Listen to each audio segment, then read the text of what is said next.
Aujourd'hui, si j'arrive à générer des appels pour des sommes ridicules de 3 à 4 euros pour des entreprises en B2B, c'est parce que je respecte des règles de base que j'ai appris ces 2 dernières années en faisant du call emailing. Donc si vous voulez générer des calls hyper peu chers avec le call mailing, cette vidéo elle est pour vous.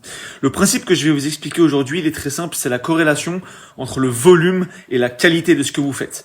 Donc j'ai dessiné un axe juste ici, on va mettre le volume. Le volume, ça représente quoi? Ça représente simplement la taille des cibles que vous avez. Prenons un exemple concret, si vous êtes une agence de référencement naturel qui fait uniquement du netlinking pour, je sais pas, les toiletteurs pour chiens de Nancy, évidemment que le marché est beaucoup plus petit que si vous êtes une agence SEO pour tous les business locaux, que vous fassiez des piscinistes, que vous fassiez les paysagistes, que vous fassiez les traiteurs, etc. D'accord? Donc ça, c'est la première règle à savoir. Qui est-ce que vous allez cibler? Est-ce que le marché est grand ou est-ce que le marché il est petit? Derrière, justement, la deuxième partie de l'axe va être la qualité. Donc ça, c'est les efforts qu'on va mettre en place, en fait, pour avoir de la bonne qualité. Et en fait, ce qui va être hyper important, l'idéal, c'est d'avoir un volume qui soit énorme, donc de cibler beaucoup de personnes, de cibler beaucoup de types d'entreprises et de faire un travail de qualité. Le travail de qualité, ça va être la manière de scraper les emails, la personnalisation des emails, l'outil de vérification des emails. Est-ce que vous vérifiez qu'un outil pourri pas cher ou un outil super quali?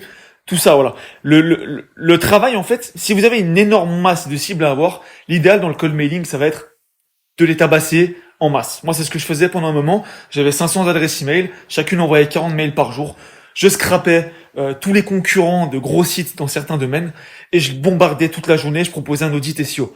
Ça a super bien marché. Maintenant, quand je bosse avec des clients qui sont par exemple des agences SEO de netlinking qui sont basées, par exemple, comme j'ai dit avant, à Annecy, par exemple, à Annecy ou à Nancy, peu importe, et qui ciblent que des gens de la ville, eh ben évidemment, on a beaucoup moins de volume. Et si on a beaucoup moins de volume, eh ben, il va falloir faire un travail plus en qualité, d'accord? Ou si vous voyez le truc.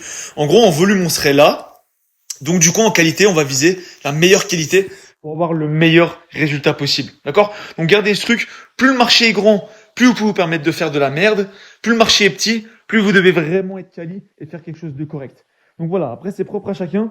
Je ferai d'autres vidéos de toute façon sur le sujet, sur la qualité, etc., le scrapping et tout ça.